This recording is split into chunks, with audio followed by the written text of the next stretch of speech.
Kamu pernah dengar gak sih tentang investasi syariah?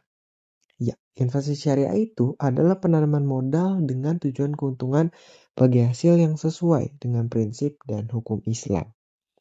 Kelebihannya tuh jelas ya, bebas riba, halal, dan pastinya juga sesuai dengan syariat Islam. Faktor-faktor tadi tuh yang bikin kepercayaan terhadap investasi syariah sangat tinggi. Dan selama bertahun-tahun juga, investasi syariah ini berjalan lancar dan punya imbal hasil yang jelas. Tapi nih, baru-baru ini, jagat sosial media tuh lagi dihebohin sama aplikasi Dana Syariah Indonesia yang memiliki kemungkinan fraud hampir 1,3 triliun. Di podcast Denny Sumargo dan Dr. Richard, para korban nih mulai pada speak up. Jadi di sini aku mau coba rangkumin nih gimana sih kasusnya. Dana Syariah Indonesia mulai beroperasi pada tahun 2018 sebagai usaha peer-to-peer lending dengan sistem syariah di dalamnya. Ya, bebas riba dengan akad dan imbal hasil yang jelas, mulai dari 10-18% setahun.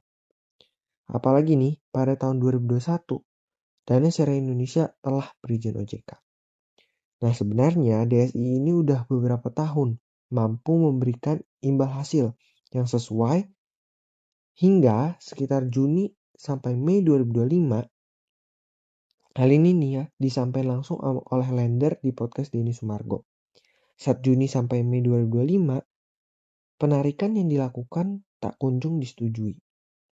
Nah, saat video ini dibuat, masalah ini sendiri tuh masih berlangsung antara DSI, OJK, dan paguyuban lender.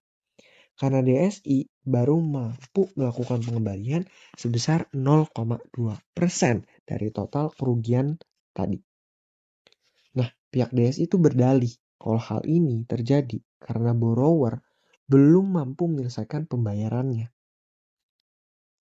Nah, kalau kita mau tarik lebih jauh, hal ini tuh secara tidak langsung ya membawa dampak loh ke pasar investasi di Indonesia. Mulai dari saham, reksadana, atau instrumen pasar modal yang lain. Kenapa? Karena ketakutan bahwa platform atau aplikasi yang diiklanin secara masif, menggandeng artis untuk promosi, pernah berjalan dengan baik, punya konsep syariah, dan yang paling penting ya, punya atau mengantongi izin OJK. Itu aja bisa bikin dana nyangkut. Nah, di sini tuh aku mau jelasin apa sih yang harus kita lakuin sebagai seorang investor supaya nggak terjebak di Dana Syariah Indonesia versi lain. Yang pertama adalah regulator. Kita tuh harus cek siapa sih regulatornya. Karena di Indonesia regulator tuh nggak cuma OJK, tapi ada yang namanya Bapepti.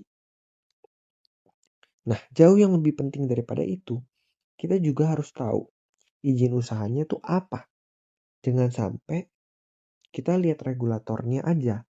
Karena ada banyak kasus juga nih di mana izinnya itu beda atau sekedar numpang nama di usaha lain. Yang kedua, uangnya itu mengalir kemana? Kalau di saham atau reksadana, uang kamu tuh dititipin ke kustodian. Jadi, kalau sekuritas kamu bangkrut, saham atau reksadana kamu tuh tetap aman. Kalau dijabarin, di sana ada bank kustodian, manajer investasi, terus juga tercatat di KSE. Jadi kalau aplikasinya bangkrut atau manajernya investasinya bermasalah, uang kamu tuh aman kalau di saham atau reksadana atau instrumen pasar modal lainnya.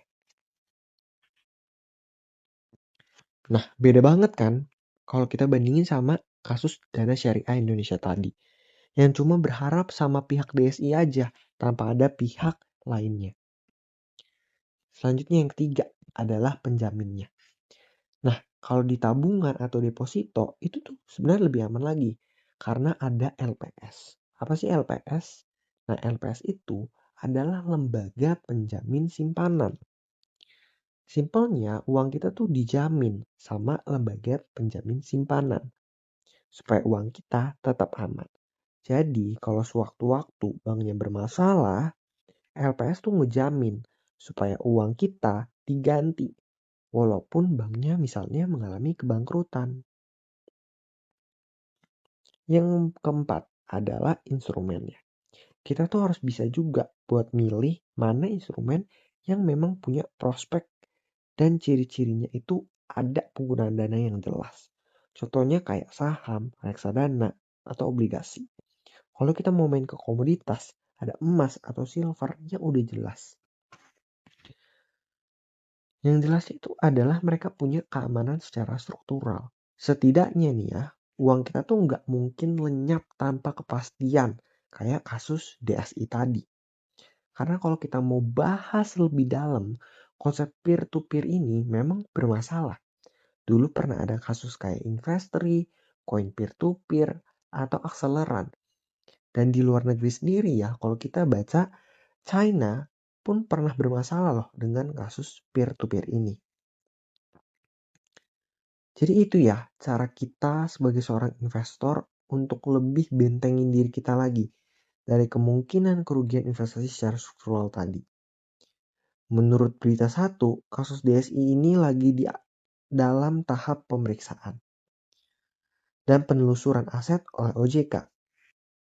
Ya, kita sih cuma bisa berharap ya, semoga dana dari para investor dan lender ini bisa segera balik secepatnya. Mungkin segitu dulu ya video kali ini. Semoga kasus DSI ini gak terulang lagi. Dan para investor juga makin cermat nih buat memilih instrumen investasinya. Akhir kata, aku mau ucapin terima kasih buat semuanya yang udah nonton.